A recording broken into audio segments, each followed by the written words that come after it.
Well, hi there, and welcome along to another edition of What's the Word in association with Ladbrokes. Trimmed down panel this week, but what we lack in quantity we make up for in quality. Isn't that right, DJ? That's correct. David Jennings and Mark Boylan joining me, and we'll just quick look back on the week that was Galway and Goodwood. Any personal highlights for you? The best performance of the week in either Galway or Goodwood, I think, was undoubtedly Pinatubo, who I thought was awesome. Beat good horses and beat them out the gate. I thought that was a terrific performance. From a personal level, I was just delighted to see Tony Martin back in the big time. Yeah. Just proven, like, in this modern era of how things have changed, that he can still do it. Like, he was the man for the big handicaps, and he, Tudor City, looked exposed, ready for the big day, bang in form, in route health, on the day that mattered, and won a big handicap. So I was thrilled for Tony, because he's one of the good guys. Yeah, and in fairness, that horse has been banging on the door so often as well, and just to see him actually just possibly the only time I haven't backed him in his career to date. Well, I mean, you tipped him, didn't you? No, I went for the other one, Golden Spear. Oh, jeez. Yeah. Sorry, didn't mean to bring it up. That's all right, Mark. Rub it in. Yeah. Thanks very much. Fine. Great starting point. What about you, Mark? Sure. I thought One Cool Poet was just it was a brilliant occasion to be there for it. One Cool Poet. Oh, okay. The absolute rogue. The rogue done good. Yeah. You know, but Billy Lee, the first day in particular, over a mile to get him to win at Go. I thought it was magician-like. And but from a quality point of view, I thought Petite Musique winning earlier in the week. Thought she was real smart. Looking forward to seeing her in group company. £25 for One Cool Poet. Is that the end? Is winning until the next Galway Festival? Over her fences or hurdles. Definitely, he could revert, surely. Yeah, I just thought Everton rhymed for One Cool Poet at Galway. Like, I see you there. Right, I like that one. Let's move on to the Saturday action in the Rose of Lancaster at Haydock. Oh my goodness, I can't deal with that. Like, you don't even have kids, and you're still the king of the dad jokes. Like, how? Like, what are you going to be like? What are you actually going to be like? Just have to increase to a whole new level. Oh my goodness. Rose of Lancaster Stakes at 3:05 on Saturday. What sort of jumped out? Look, it's not the greatest, but like. The price on Adiyib here, what do you make of that? Ladbrokes is 6-5, by the way, at the time of recording, and it's odds on elsewhere. Yeah, I'd take that 6-5 now. Snap it up quick because it's going to go so much shorter. Look, the thing about this is, I actually, and you did, fancied the winner of the York race, which was the Sky Bet Stakes, which was Ellercam. And I just thought, for what he had done in a calibre of that race, which had so many top Group 2 Virgin Group 1 horses, Adiyib was too short because obviously the plunge came when the weather turned for the worse. But the thing about it is, if you probably thought, I did at the time, and Mark probably thought Adiyib was slightly disappointing at York. Yeah. If he runs to the same level here, he wins. It's simple as that. He posted an RPR of 115. He beat horses that were rated 120, 116. Like, he beat them easily and was beaten by a banging form Ellercam, who was a strong fancy for last year's Guineas, who's just turned into a man now. So for all that everybody watching will probably say, to be honest, I can't back Adiyib again. He was so disappointing. He wasn't. He was beaten by a good horse, runs to the same again, he wins, should be 4-6. Yeah, absolutely. And with the Hickard angle, like, I mean, he's coming back from that disappointing run when I personally thought he was an absolute penalty kick in the All-Weather Champions Day. That was really disappointing run. Can you, like, John Gosling's tend to come on for the run as well. How would you rate his chance? I don't think he'll run if the ground continues to deteriorate. I really don't. And just one interesting stat on Adiyib, the booked Richard Kingscote, which is it's quite a strange booking, but I went into Richard Kingscote's stats for Haydock, and he's had 577 rides at Haydock in his career. He's had 106 winners. If you had a tenner on each of them, you'd be 864 quid better off. And the funny thing is, he's had 106 winners, 80 seconds and 72 thirds. So basically every single horse he has ever ridden at Haydock, half of them have finished in the first three, which is unbelievable for a jockey like him. Because well, especially he'd be on the Northern Circuit, so he'd be a regular visitor. It's not like he'd be a Southern jockey going up there taking like this Michael Stout rides or whatever. This is a big sample size. It's 577 rides. It's an incredible achievement. It's a clever booking. The ground has come right, and to be honest, even if he runs not even as well as he did at York, I think he wins. Yeah, look, can you look past Adiyib, or are you willing to look past Adiyib? As you say, the Richard Kingscote's waterproofs work well up there. I think it will get some rain. I'm worried about the one I kind of liked was Raise You. Thought it was a proper horse now, the way it won at Newbury and Newmarket. First day it was only beaten by King Otterker as well, a horse I have time for too, but probably the French Derby just came a little bit too soon for him. Has something to find in ratings, but I fancy him to chase home Adiyib. Wouldn't like to be taking it on at the sort of price, but Raise You could be second, 7-1. One I kind of thought might have a little bit sweet, Wadil Safa. Chris Hayes comes over to take the ride.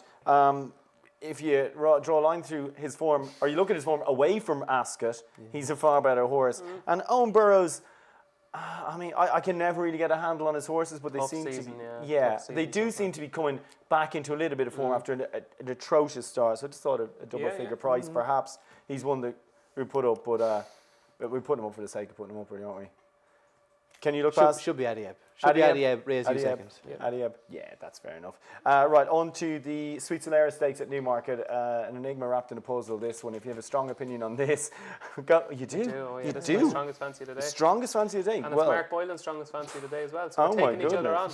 Okay, I'm looking forward to It this. only end in tears. I've been watching the entries and the betting in this race all week. Yeah. And I just cannot understand what odds compilers are looking at, because they've had Dark Lady in at a double figure price for most of the week, then 9s. She's into 13-2 now. I think she should be favoured. Yeah. I really do. I think she was so unlucky at Ascot last time. We're all looking at Summer Romance, isn't it? Summer Romance is the Godolphin horse. The Princess Margaret, isn't it? Yeah, the Princess Margaret. Yeah. Everybody was looking at Summer Romance, who was a little bit unlucky as well and just didn't give her run, and the ground softened. But Dark Lady, it was just, to be honest, it kind of summed up Ryan Moore's season, because he went for one gap, it closed, he went to the left, it closed, he went another way, it closed. Like, she finished full of running. She was only beaten 2 lengths. To me, watching the race, I said to myself, if every horse in that race got a clear run, I think Dark Lady would have won.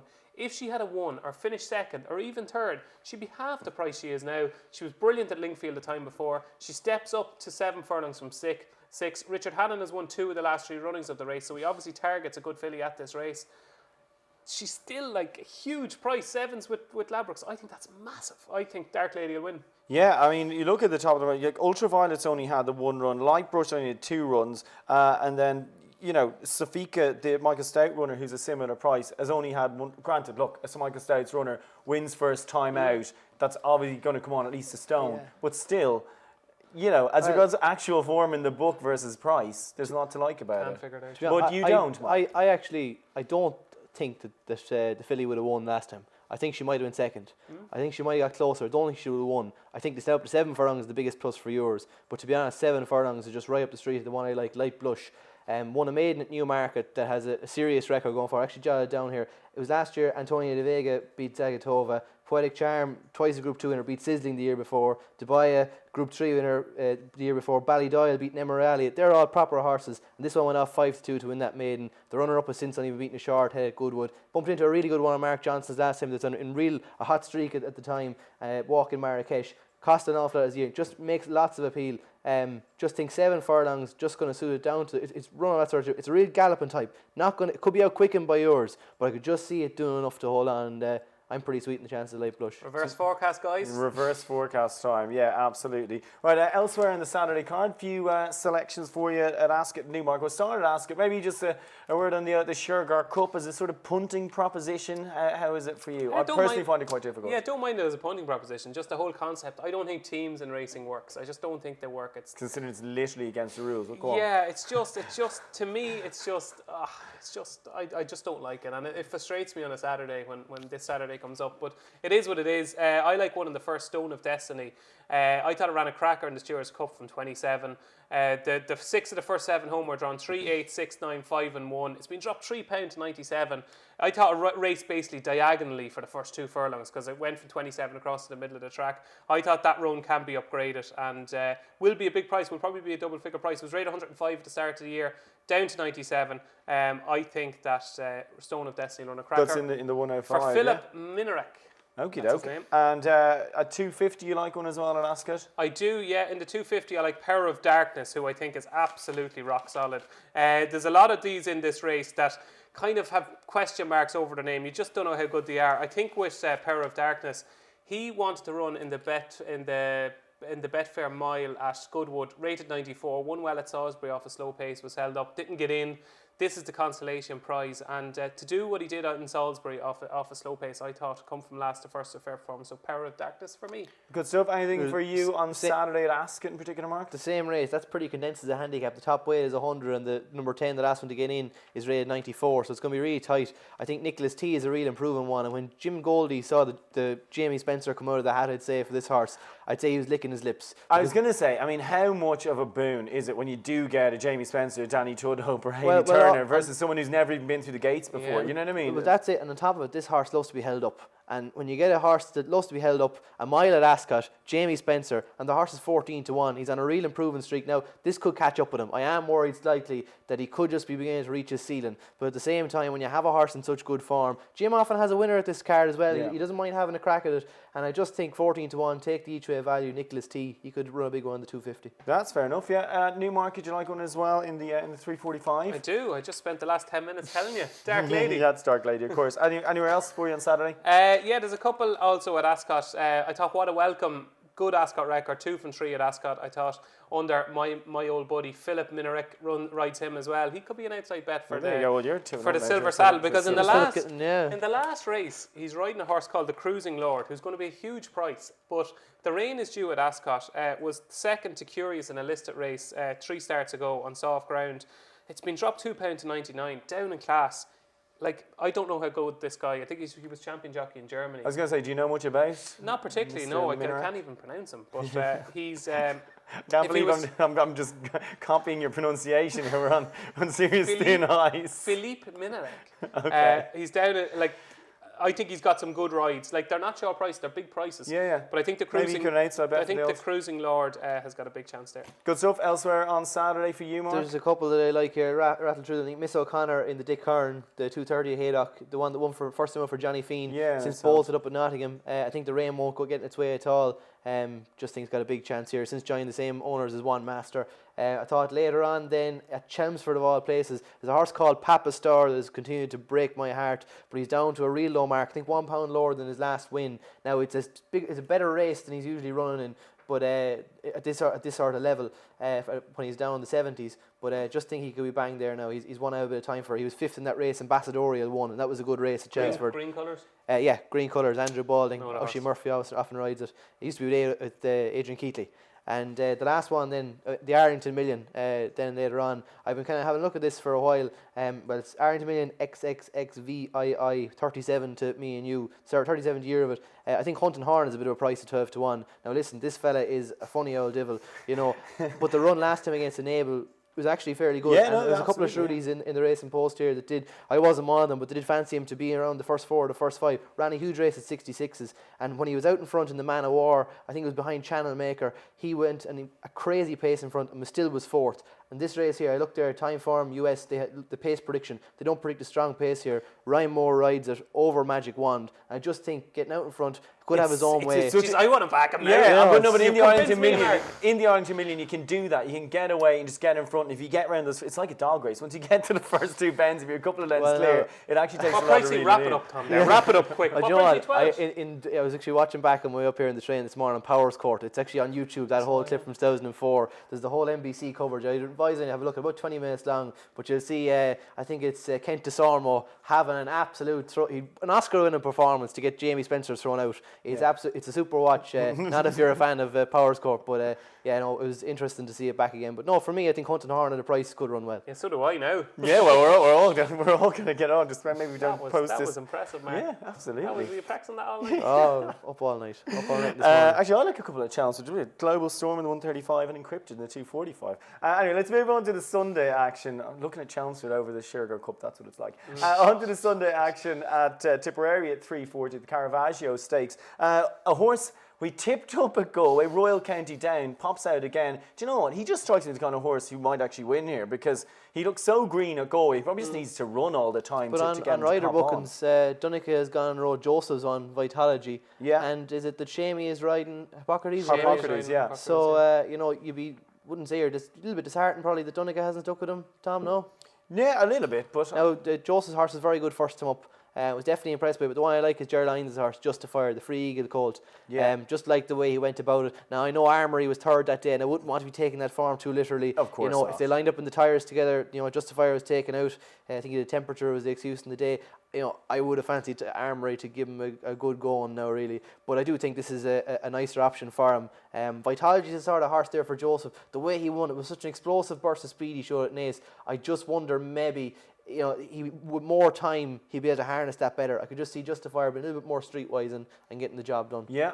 Yourself? Justifier for me, yeah. I thought that was a really, really good debut. I agree with Mark Armory. You beat him every day of the week now. Like, but absolutely. you know, Gers are coming on for a run this season. We seen Yeah. the filly that won at Nace on Monday. Like, she's Auxilia. She's I think she's a bit special. Justifier got the job done. More workmanlike than anything. But like, I think a post an RPR of 81 steps up maybe £10 on that might be get him in the mix. I think he's a pretty good 2-year-old. Quick thoughts on the pre-Jacques Lemoir at 3 on Sunday. Romanised, do you think he's a chance, Yeah, Mark? I think so. It's you have a different opinion to me here, Dave, but I've been questioning Romanised a small bit there just before the Well, you're minstrel, entitled. He's only and won 3 races in his life. Yeah, so, he answered it fairly emphatically, didn't he? Albeit now, I'd say it was a race that everything that could go right went really right. Yeah. It was literally the opposite of Queen Anne. But last year in this race, everything that could go wrong went wrong. He was on the wrong side of the track. It just unfolded all away from him. He was beaten by Alpha Centurion, Recoletos, and there's no Alpha Centurion or Recoletos in here, although you might think that the filly that won at Ascot might. But You are against Romanised? Well, my theory on this is, if Romanised... now, first of all, I really like Romanised.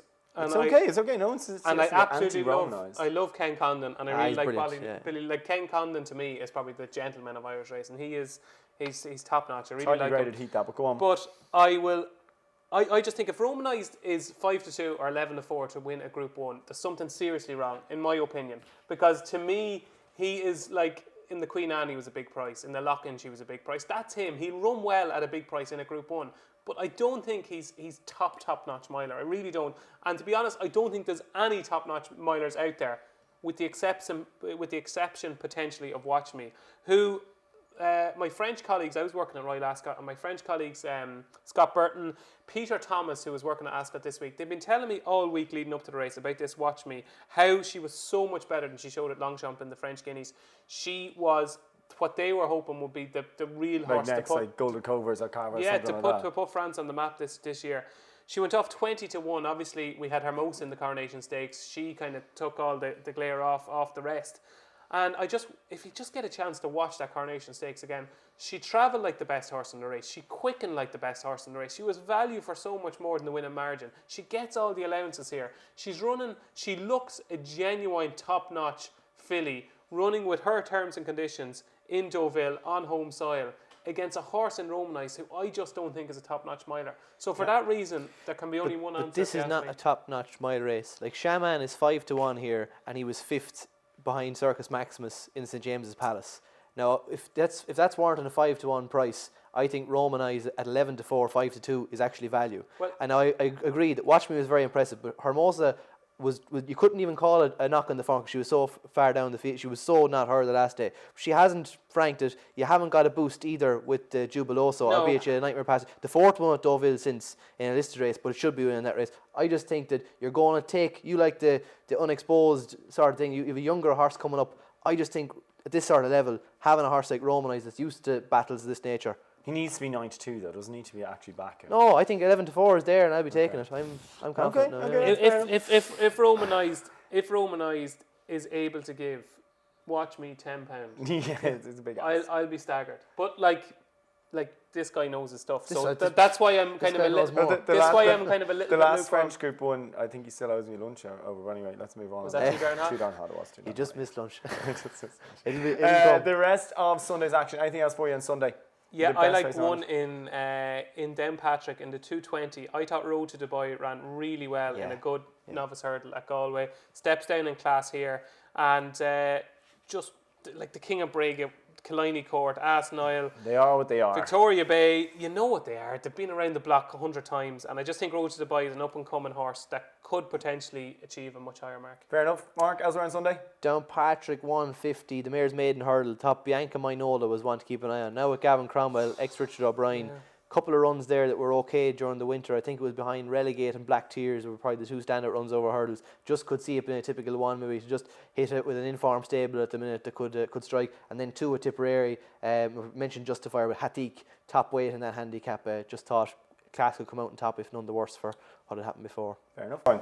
Well, time now for our best bets of the weekend, and Mark Boylan, we will start with you. Yeah, we'll go head to head with you, Dave. 3:45 Newmarket, Light Blush. I'm sweet on Bianca Minola in the 150 at Downpatrick, and just for the crack, Romanised in the 3:25, just to be argumentative. You're not going to put Hunting Horn in there. Look, come here. A great each way bet, but this is a Peyton perspective. We want cash in hand, definitely. Hunting Horn, great chance. If you're going to put it in for a place, but no. I'm about to leg it down the back. I thought you were going to put it up. Anyway, go on. Your thoughts, Jen. My three are Stone of Destiny in the 105 at Ascot, Power of Darkness in the 250 at Ascot, and Mark, I'm sorry, you made a good case, but you're wrong. Dark Lady will win the 345 at Newmarket. Good stuff. My best bets all the weekend are going to pop up. Rasham there in the 215 from Ascot under Jamie Spencer dropping down in trip. Cassar in the 420 at Newmarket, and also Global Storm in the 135 from Chelmsford. Thanks for watching. Thanks for listening. We'll be back again next week with more What's the Word.